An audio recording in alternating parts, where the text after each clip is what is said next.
Professor from Department of Electronics from Walchand Institute of Technology, Solapur. So today we are going to have a session on transaction model and scheduling concept in database. After the end of this session, student will be able to introduce transaction model, implementation of atomicity and durability, and concepts of schedules. Let us start with the simple transaction model. What is a transaction? Transaction is a collection of operations that perform on a single logical unit of work. You will be having a group of operations to be performed, so that are referred to as an transactions. Let us illustrate the concept of transaction using a simple bank application. In that you have a several different accounts and set of transactions are going to perform on that account. Transaction accesses data using two operations. First is the read operation, which transfers the data item X from the database to a variable, also called as an X, in a buffer in memory, belonging to the transaction that executed the read operation. Means here you are going to read the value of data items that has been stored in the variable X. Next is the write operation. You are going to transfer the value of the data item which is stored in the variable X in the main memory buffer of the transaction that executed the write to the data item in the database.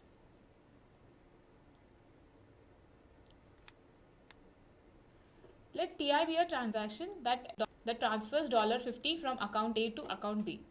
This transaction can be defined as, so TI is the transaction, you are going to transfer $50 from A to B. So first you need to read what is the amount stored in the variable A. Then you are going to have a modification that A is equals to A minus 15. Means you are going to transfer the amount $50 from A's account and you are going to store it in the A. So A is equals to A minus 50. For example, if $100 is the stored in the A, then you are going to do manipulation 100 minus 50, and this updated amount 50 will be going to write into the variable A. Means now the value of A will be storing 50. Next is you are going to read the variable B, which is having data item, for example 150. So now you are going to do addition manipulation. So updated value is B is equals to B plus 50, that is 150 plus 50 is equals to 200. So this 200, which is the updated value, you are going to store it in the B. So you are going to write. For reading the value, you are going to have read of A, and for writing you are going to have write of A, which will read the value stored in the A, and again after doing manipulation it will store the updated value in the A. So for writing operation you are going to have the command write. Next is the implementation of atomicity and durability. The recovery management component of database system can support atomicity and durability by a variety of schemes. Here we are going to learn about one of the simplest scheme called shadow copy. In the shadow copy scheme, a transaction that wants to be updated in the database first creates a simple copy of the database. All the updates are done on the new database copy, leaving behind the original copy. This is called as a shadow copy, where the original copy remains untouched. Database pointer is pointing to the new copy of the database and the old copy of the database is untouched. Now we are going to perform the transactions on the new copy of the database.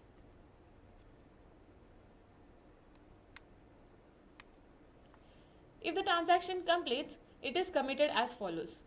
First, the operating system is asked to make sure that all the papers of the new copy of the database have been written into the disk. So if the transaction is successfully committed, the new copy of the database has to be written into the disk. So you can see now you have to change the pointer of the old copy to the new copy, and you have to delete the old copy, and you have to make sure that all the pages of the new copy of the database has written into the disk. The pointer DB points to the new copy of the database, and the new copy then becomes the current copy of the database. As we know the definition of transaction, when the transaction begins and when the transaction ends. Before the beginning of the transaction, the database is in a consistent state. And even if the transaction is completed, the database should be in a consistent state only. So consistency is very important when you are dealing with the transactions in the database. So if the transaction is committed successfully, you delete the old copy of the database and you change the pointer of the database to the new copy of the database, and make sure that all the new copies of the database are written into the disk. Now, what if the transaction fails? If the transaction aborts or if the transaction fails, then you need not to worry about the consistency, because the old copy is maintained in the database which is untouched, and you are doing all the transactions onto the new copy. If the transaction fails or the abort, the new copy is deleted and the old copy is retained, so that the database remains in the consistent state as before the starting of the transaction.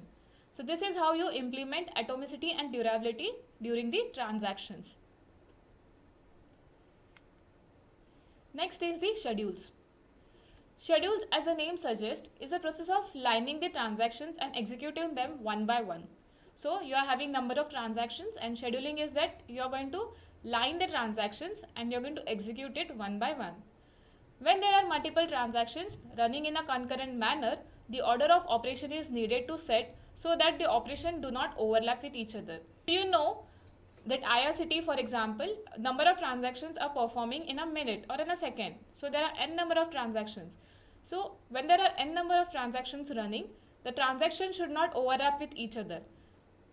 The consistency of the database should be maintained. So you have to set the operations such that they should not overlap with each other. You have to schedule the database.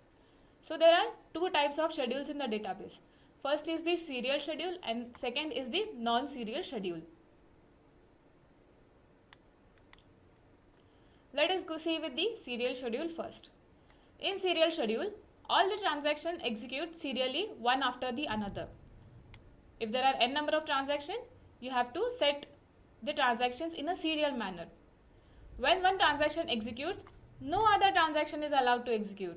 So one transaction is going on, so you cannot make any other transaction to be executed. So this is what is a serial schedule. You can see here in the example, there are two transactions, T1 and T2. They are called as a serial transaction because T1 execute first. You have read of A, then you write A, then you read B, then you write B and you commit. Commit in the sense this transaction is completed successfully.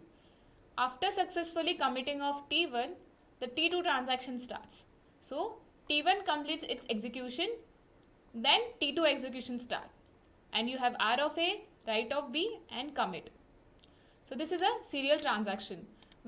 So whenever the transaction T1 completes, then only the transaction T2 starts, and this is called as a serial schedule. You are scheduling the transaction that first T1 will complete and then T2 will start. Next is a non-serial schedule.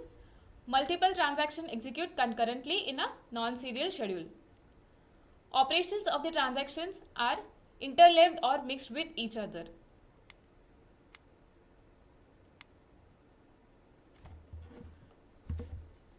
In this schedule you have T1 and T2.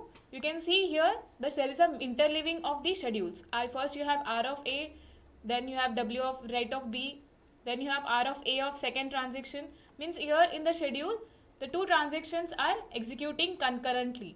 Means you don't have your serial schedule, you have your parallel schedule. The schedules are interleaved with each other. The operations are interleaved with each other. This schedule is called as a non-serial schedule.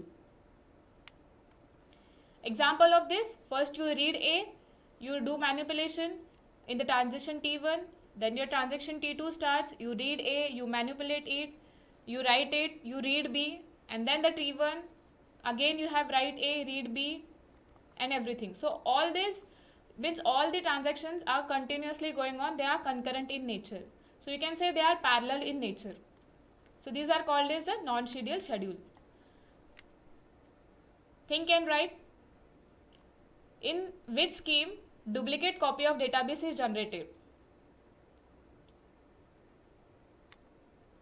Pause the video and answer the question.